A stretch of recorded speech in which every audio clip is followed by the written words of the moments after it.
Hello and welcome to study IQ. मैं दिव्यांशी श्रीवास्तव और आज मेरे साथ इस इंटरव्यू सेशन में जुड़े हैं नीरज कुमार जी, जिन्होंने यूपी पीसीएस 2020 एग्जामिनेशन में सीडीपीओ पोस्ट के लिए सिलेक्ट हुए हैं। बहुत बहुत बधाई नीरज जी आपको। Thank you ma'am, thank you very thank. Neeraj ji, कैसी फीलिंग है? आपने अपने तीसरे प्रयास में यूपी पीसीएस जैसी प्रेस्टिजियस एग्जामिनेशन को क्लियर किया है। मैम बहुत ग्रेट फील कर रहा हूँ मैं कि मैं थर्ड अटेम्प्ट में मैम मेरा सिलेक्शन हुआ है। और मैम सबसे अच्छा तो मुझे ये लग रहा है कि मैं स्टडी आईक्यू को 2017 से फॉलो कर रहा हूँ। आज मैं उसी पर अपना इंटरव्यू दे रहा हूँ कि मैम गौरव सर के मैं वीडियोस देखता रहा, बहुत टाइम से देखता हूँ सर, तो आज स्टडी आईक्यू पे बहुत अच्छा लग रहा है मैम। नीरज जी, हमें भी बहुत खुशी है कि हमारे एक ऐसे स्टूडेंट है जो हमें काफी टाइम से फॉलो कर रहे थे, आज अपनी ड्रीम जॉब करने जा रहे हैं। फाइनल लिस्ट में यूपी पीसीएस में नाम है और आज वो हमारे साथ इस सेशन में जुड़े हैं अपनी जर्नी शेयर करने के लिए। जी मैम। मैम मैं तो ये कहना चाहूँगा कि मैम प्रिपरेशन में मैम काफ़ी अप्स एंड डाउन्स आते हैं, मगर वही है कि जो मतलब इस अप एंड डाउन्स को एज अ चैलेंज से फेस करता है तो वो श्योरली एज अ विनर निकल के आता है। डेफिनेटली।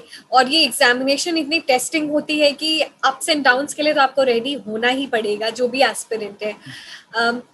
नीरज जी, हमें पता है आप यूपी पीसीएस एग्जामिनेशन आपने क्लियर किया है, बट हमारे व्यूअर्स और मैं खुद आपके बारे में और जानना चाहते हैं। आप कहाँ से एक्चुअली बिलोंग करते हैं?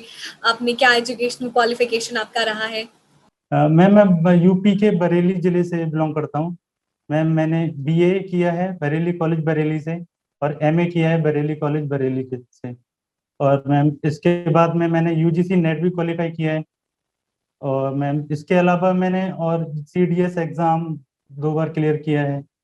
और मैम एनडीए में मैम कॉन्फ्रेंस आउट हुआ हूँ मैम मैं इंटर 12th के बाद। और मैम इसके मैम पीसीएस के लिए मैम मैंने अटेम्प्ट दिए हैं। इसके अलावा मैम यूपीएससी से मैम असिस्टेंट कमांडेंट का रिटन एग्जाम में क्वालिफाई किया था। इसके लिए मैम फोर्स में मैम जाने के मैम इच्छुक नहीं था, इसलिए मैम पीईटी के लिए अब अपियर नहीं हुआ था। नीरज जी, काफी सारे एग्जामिनेशन और को पार करते हुए फिर से रिपीट करती हूँ, नीरज जी आपने काफी सारे एग्जामिनेशंस दिए हैं और काफी सारे क्लियर भी किए हैं और फाइनली यूपी पीसीएस को क्वालिफाई करने का आपका सपना आज पूरा हो चुका है। क्या मोटिवेशन थी यूपी पीसीएस की? मैम मोटिवेशन मैम यूपीपीसीएस के लिए मैम सबसे पहले तो मेरे फादर थे, जिनने मुझे हमेशा मोटिवेट किया कि आगे बढ़ने के लिए पढ़ो पढ़ो। और मेरे ब्रदर्स हैं, एल्डर ब्रदर्स, पवन भैया और धीरज भैया। पवन भैया तो जीएसटी इंस्पेक्टर हैं, उनसे छोटे वाले धीरज भाई हैं, वो पीडब्ल्यूडी में ऑफिसर हैं। तो वो हमेशा मुझे गाइड करते रहते थे, मोटिवेट करते रहते थे कि ऑफिसर्स की लाइफ तो अच्छी होती है, वैसा ही बनो। और ऐसा क्लर्क जॉब में और छोटी जॉब में कुछ नहीं है कि ऑफिसर्स बनोगे तो खुद कॉन्फिडेंट आएगा और किसी और का भी भला कर सकोगे तुम। डेफिनेटली। और जैसे आपने बताया कि आपके घर से आपको मोटिवेशन था कि कुछ बड़ा करना है जिंदगी में और आज आपने वो कर भी दिखाया। चलते हैं आपकी स्ट्रैटेजी के ऊपर। कैसे आपने तैयारी को अप्रोच किया नीरज? जैसे कि यूपीपीसीएस में 3 फेजेस होते हैं, प्रीलिम्स मेंस इंटरव्यू। तो प्रीलिम्स के लिए तो सबसे जो बेसिक बुक्स होती हैं एनसीईआरटी, पहले तो वो कवर की जाती हैं। वो मैंने भी की, सभी बच्चे करते हैं टॉपर्स। और इसके साथ साथ यूपीपीसीएस के लिए जैसे कि प्रीलिम्स में मोस्टली फैक्ट्स थोड़े ज़्यादा रहते हैं, अब तो कॉन्सेप्ट्स भी हो रखे हैं। उसके लिए एनसीईआरटी के बाद आप घटना चक्र प्रेफर कर सकते हो। और उसके साथ साथ लूसेंट बुक आती है जो जो भी बहुत यूजफुल रहती है। मगर लूसेंट के लिए मैम सबकी स्ट्रेटेजी बहुत एक्चुअल रहता है, तो वो पढ़ने में बच्चे बहुत बोरिंग हो जाते हैं। उसके लिए क्या कर सकते हैं कि आप जब भी कोई भी टॉपिक पढ़ें, जैसे पॉलिटी में आपने फंडामेंटल राइट्स पढ़ ली है और डीपीएससी पढ़ ली, तो एक नज़र आप लूसेंट पे डाल लीजिए, तो इससे आपको फैक्चुअल साथ साथ तैयार होता जाएगा। इसके अलावा टेस्ट सीरीज का बहुत इंपॉर्टेंट रोल रहा है प्रीलिम्स में। टेस्ट सीरीज से आपको पता चलता है कि आप कितना पानी में हो या आप कितना और अच्छा कर सकते हो, और अच्छा कॉन्फिडेंट भी आता है। और टेस्ट सीरीज का एक ये होता है जैसे कि आपके मार्क्स जो भी आ रहे हैं वो कोई मैटर नहीं करता, बस ये रहता है कि अगले संडे टेस्ट है, तो हम एक संडे पूरा पॉलिटी पढ़ रहे हैं, फिर एक संडे ज्योग्राफी पढ़ रहे हैं, एक संडे हिस्ट्री पढ़ रहे हैं। तो जो पढ़ा है वो रिजेक्ट, तो उससे ज़्यादा फायदा मिलता है। ये तो आपने हमें अपनी तैयारी का एक ओवरव्यू दिया। जी जो जी। एस्पिरेंट्स पहली पहली बार यूपीपीसीएस एग्जामिनेशन की तैयारी के लिए जाते हैं, क्या उन्हें कुछ अपनी क्वालिटीज के लिए असेस कर लेना चाहिए, क्योंकि ये काफी चैलेंजिंग एग्जामिनेशन है? मैं एक मैम क्वालिटी में ये चाहूंगा कि जो स्टार्टिंग कर रहे हैं स्टूडेंट्स अपने टाइम को बिल्कुल वेस्ट ना करें, बहुत अच्छे से यूटिलाइज करें। और यूटिलाइज का एक स्ट्रेटजी जो मेरी थी कि मैं दिन भर जो करता था, जब पढ़ने में या जो भी पढ़ रहा हूँ, रात में सोने से पहले एक बार एनालिसिस करता था कि आज मैंने कितना पढ़ा, क्या नहीं पढ़ा, कितना टाइम वेस्ट हो गया मेरा। ये मुझे अच्छा, अगर एक दिन अगर मैं दिन में मैंने कुछ भी नहीं करा तो रात में बहुत खराब लगता था कि आज का पूरा दिन वेस्ट हो गया। तो मैं कल का दिन उसी अकॉर्डिंग प्लान करता था कि कल का भी थोड़ा कवर करना है। और ऐसे ही एक एक दिन करके इससे अगला दिन तुम वेस्ट नहीं करोगे और पिछला दिन अपना अच्छे से यूटिलाइज देख पाओगे एनालिसिस करके। मैम क्लास 12th में मेरे टीचर थे गुरदीप सिंह सर। वो बताते थे ना कि good beginning is half the battle won. तो मुझे उनकी वो याद अभी तक याद है। तो उसके लिए मैं यही करता था कि बिल्कुल स्टार्टिंग जैसे मैंने शुरू करी, तो बच्चों को ये करना चाहिए कि स्टार्टिंग के अपने 3-4 महीने बिल्कुल अच्छी सी स्टार्टिंग करनी चाहिए। बिगनिंग उनकी अच्छी होगी तो उनको अपने आगे के फेजेस में ज़्यादा एफर्ट्स नहीं करने पड़ेंगे और बहुत अच्छे से यूटिलाइज कर सकेंगे वो अपना टाइम। बिल्कुल। स्टार्टिंग जैसे कहते हैं, स्टार्टिंग में अगर आपने अच्छे से रफ्तार पकड़ ली तो गाड़ी चलने में दिक्कत नहीं होगी। हाँ मैम कि आधी लड़ाई तो आप जीत गए। हमने आपकी तैयारी का एक ओवरव्यू आपने बताया। अब हम डीटीएल स्ट्रैटेजी की तरफ चलते हैं और प्रीलिम्स की सबसे पहले बात करते हैं, क्योंकि अभी प्रीलिम्स काफी कॉम्पिटिटिव भी हो गया है। और प्रीलिम्स के बेसिस पे अगर हम यूपीपीसीएस में बात करें तो आपकी पोस्ट डिसाइड हो रही है। हाँ मैम। मैम प्रीलिम्स पे ही मैम काफी डिसाइड रहता है तुम्हारे पोस्ट क्या है। तो मैम उसके लिए ये कर सकते हैं कि पहले आप अपनी बेसिक बुक्स खत्म करें। उसके बाद बेसिक बुक्स के बाद आप प्रीवियस ईयर पेपर देख लें। यूपीपीसीएस के लिए प्रीवियस ईयर पेपर आपको लूस एंड उससे घटना चक्र से देख सकते हैं आप। उससे आपको अंदाजा इससे जैसे कि आपने 4 चैप्टर कर लिए, फिर 4 चैप्टर के प्रीवियस ईयर्स लगा लीजिए। अगर आपको कंफर्टेबल लगता है कि हाँ मैं इसके कम से कम 80-90% क्वेश्चन कर ले रहा हूँ तो आप बहुत अच्छा है। अगर नहीं कर पा रहे हैं तो फिर से बैक टू आइए। ऐसे ही हर चीज के बुक्स बेसिक बुक्स पढ़ लीजिए। फिर अब जैसे कि एग्जाम टाइम में आप हर बार तो वो बुक नहीं पढ़ सकते हैं, इसलिए बहुत माइन्यूट से नोट्स बना लीजिए। माइन्यूट नोट्स मीन्स जैसे कि क्वालिटी है आपको 10 पन्ने में कर लिया पूरा कवर, बहुत छोटा छोटा। और इसका भी मेरा एक बहुत अच्छा तरीका था कि मैं हर चीज को जैसे कि ये पेज है इसको मैं ऐसे फोल्ड कर लेता था दो में। फिर जैसे कि यहाँ से लिखना शुरू करा, फिर यहाँ से करा, फिर ऐसे करा, फिर ऐसे। मतलब कम से कम 4 पेज को एक पेज में मैंने वो कर लिया कंसाइज। तो इससे आपके नोट्स बहुत लिमिटेड बनेंगे और पढ़ने में रिवीजन रहेगा। नहीं तो तुम फिर से पूरी बुक छाप दोगे और पढ़ने में तुम्हें मजा भी नहीं आएगा। ये नोट मेकिंग एक बहुत ही इफेक्टिव पार्ट होता है और बहुत इंपॉर्टेंट भी होता है एग्जामिनेशन के पहले। बट जैसे आपने कहा कि कई बार ऐसे स्टूडेंट्स होते हैं जो पूरी पूरी बुक ही नोट्स के फॉर्म में लिख देते हैं, तो नोट बनाने का सही तरीका क्या है? मैम नोट्स बनाने का सही तरीका यह है कि आपने जो पढ़ा है वो पहले आपको तो अच्छे से आप समझ जाओ। समझने के बाद नोट्स बनाओ। ऐसे नहीं फर्स्ट रीडिंग तो आप कर लो। मेरे मेरे अनुसार तो मैम सेकंड या थर्ड रीडिंग में नोट्स बनाने चाहिए किसी भी बुक के। क्योंकि फर्स्ट रीडिंग में आपको खुद इतना एनालिसिस नहीं कर पाते हो कि कौन सा आपको पॉइंट छोड़ना है, कौन सा लिखना है। यानी कि आप जब नोट्स बनाएं तो सेकंड और थर्ड रीडिंग में बनाएं, क्योंकि आपको तब उस टॉपिक की ज्यादा क्लैरिटी भी आ जाती है और आप उसी यस डायरेक्शन में आप मूव करते हैं सही तरीके से नोट बनाने में। प्रीलिम्स और मेंस की इंटीग्रेटेड तैयारी होनी चाहिए, इस पे आप कुछ लाइट डालें, क्योंकि हम ये कई कई सालों से टॉपर्स कहते हैं, सभी कहते हैं। आपने कैसे फॉलो किया इस तरीका को? यस मैम प्रीलिम्स और मेंस की मैम इंटीग्रेटेड तैयारी मैम सबसे बेस्ट ऑप्शन है। और मैम यही करना चाहिए। जैसे कि मैम पॉलिटी के लिए जब आप पढ़ रहे हैं चैप्टर्स जैसे कि प्रेसिडेंट हो गया और पार्लियामेंट हो गया, तो मैम इसके साथ साथ जब आप पढ़ रहे हैं तो उसके आर्टिकल्स को अंडरलाइन कर लें। और जैसे कि मैम पार्लियामेंट हो गया, राज्यसभा और लोकसभा हो गया, तो जब इसके इलेक्शंस पढ़ें और एलिजिबिलिटी पढ़ें तो मैम आप ये इसको देख लें कि ये मेंस के लिए भी हमारे साथ मेंस के लिए भी बहुत उपयोगी है। इसके लिए आप बताएं चाहे तो प्रीवियस ईयर मेंस के ले लें और उसमें जो टॉपिक मोस्टली रिपीट होते हैं उनको साथ में करते जाएं। जो स्टूडेंट्स ग्रेड से तैयारी शुरू करते हैं अपने ग्रेजुएशन के बाद और उनके पास तकरीबन 1 साल का टाइम रहता है, करंट अफेयर्स को बहुत अच्छे से सप्लीमेंट नहीं कर पाते हैं जो भी स्टैटिक क्वेश्चन वो पढ़ते हैं, तो ऐसे में उन्हें क्या करना चाहिए? फॉर एग्जाम्पल, अगर वो अभी पॉलिटी पढ़ रहे हैं और कोई इकोनॉमिक्स का उन्हें कुछ नॉलेज नहीं और इकोनॉमिक्स की कोई न्यूज आ रही है, तो इस सामंजस्य को किस तरीके से तालमेल बनाए बैठाएंगे? मैम अब जैसे मैम अब जब थर्ड ईयर में बच्चा आता है तो मैम उसको उसे तैयारी करनी होती है, मगर वो एक साल अपनी ये बेसिक बुक्स में निकाल देता है और करंट का बिल्कुल इशू देख नहीं पाता है। तो उसके लिए मैम वो जैसे बेसिक बुक्स में अब जैसे उसने जो टॉपिक सिलेबस के अकॉर्डिंग देख ले कि कौन सा टॉपिक है, तो उस बेसिक बुक्स में वो समझ जाएगा कि जैसे कि वर्ल्ड बैंक, नीति आयोग, ये बहुत इंपॉर्टेंट टॉपिक्स हैं इकोनॉमिक्स में।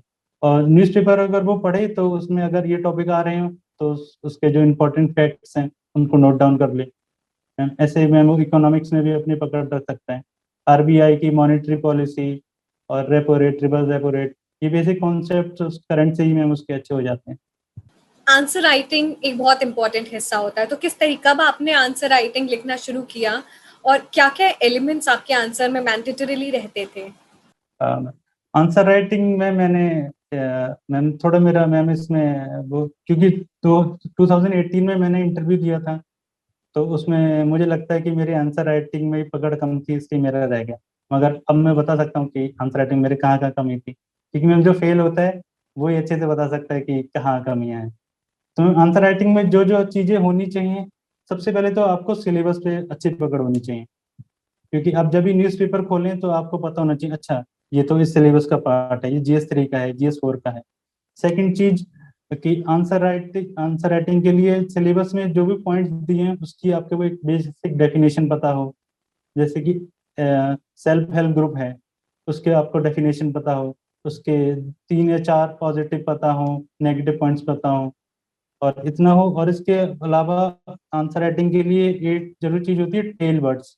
जैसे कि कोई क्वेश्चन होता है उसके लास्ट में लिखा होता है इवेल्युएट क्रिटिकली, एनालिसिस, डिसोलिडेट, एक्सप्लेन, तो इसका मीनिंग आपको पता हो। तो ये बहुत इंपॉर्टेंट है आंसर राइटिंग के लिए। और फ्लो चार्ट्स और डायग्राम, ये 5 चीजें हैं जो आंसर राइटिंग में आपके होनी चाहिए। तो फर्स्ट अटेम्प्ट में मैं इतना इतना अच्छे से नहीं कर पाया, तो इसलिए 10 मार्क्स से मेरा फाइनल सिलेक्शन रह गया था UPPCS 2018 में। तो ये करना चाहिए। उसके आंसर राइटिंग के लिए आप इनसाइट वेबसाइट है, उसके आप डेली आंसर राइटिंग कर सकते हैं। इसके अलावा टेस्ट सीरीज मेंस की आंसर राइटिंग के लिए जितनी प्रीलिम्स के लिए इंपॉर्टेंट है उतनी मेंस के लिए भी, मेंस के लिए इवन ज़्यादा इंपॉर्टेंट है, क्योंकि एक तो आपको स्पीड आपकी बढ़ाती है, क्योंकि 3 घंटे में 20 क्वेश्चन, और उसमें भी 20 उसमें भी आपको कम से कम 350 से 4000 वर्ड्स लिखने होते हैं। वो बहुत एक चैलेंज हो जाता है बच्चों के लिए जो आंसर राइटिंग नहीं करते हैं। एक ये रहता है, और दूसरा आंसर टेस्ट सीरीज से ये रहता है कि कुछ क्वेश्चन होते हैं जो एग्जैक्टली टेस्ट सीरीज से आपको एग्जाम में मिल जाते हैं, उसमें आप बेनिफिट हो जाता है आपको। अब टेस्ट सीरीज काफी इंपॉर्टेंट रहती है मेंस आंसर राइटिंग के लिए। नीरज जी, करंट अफेयर्स के लिए आपने क्या क्या रिसोर्सेज यूज किए? क्योंकि एस्पिरेंट्स के मन में हमेशा ये डाउट रहता है कि कौन सा न्यूज़पेपर रेफर करें, कोई कोई भी चीजें ना मिस हो जाए करंट इवेंट से रिलेटेड, तो लिमिटेड रिसोर्सेज को किस तरीके से अपने एफर्ट्स के साथ मैक्सिमाइज कर सकते हैं? मैम मैम अलग अलग, जैसे प्रीलिम्स के लिए मैंने गौरव सर के जो MCQ आते हैं वीकली उनका यूज किया था। इसके साथ साथ घटना चक्र आती है प्रीलिम्स से 20 दिन या पहले, तो उसका यूज करते हैं, क्योंकि उसमें कुछ क्वेश्चन होते हैं जो कहीं से नहीं मिलते हैं, वो वहां से कवर किए जाते हैं। मैम इन 2 सोर्सेज का यूज किया था। और मेंस के लिए मैम विजन आईएएस की मैगजीन आती है, उससे कुछ टॉपिक कर रहे थे कवर, और जो डेली न्यूज़पेपर होता है उससे कवर किया जाता है। कुछ क्वेश्चन तो मैं थैंक्सफुल हूँ उसके स्टडी आईक्यू का। कुछ टॉपिक होते हैं जो मैंने स्टडी आईक्यू के जो आते हैं डेली 20 मिनट या 25 मिनट का वीडियो आता है, जैसे इलेक्शन वन नेशन, ये टॉपिक तो मैंने स्टडी आईक्यू से कॉपी किए थे। उसके जैसे जैसे बेसिक डेफिनेशन कर ली, 5 पॉजिटिव 5 नेगेटिव लिख लिया आपने, तो सफिशिएंट रहता है स्टडी आईक्यू। का भी स्टडी आईक्यू से यूज कर सकते हैं आप करंट अफेयर्स के लिए। नीरज, किस तरीके से आपने अपनी जर्नी में स्टडी आईक्यू की गाइडेंस से डिफरेंस महसूस किया?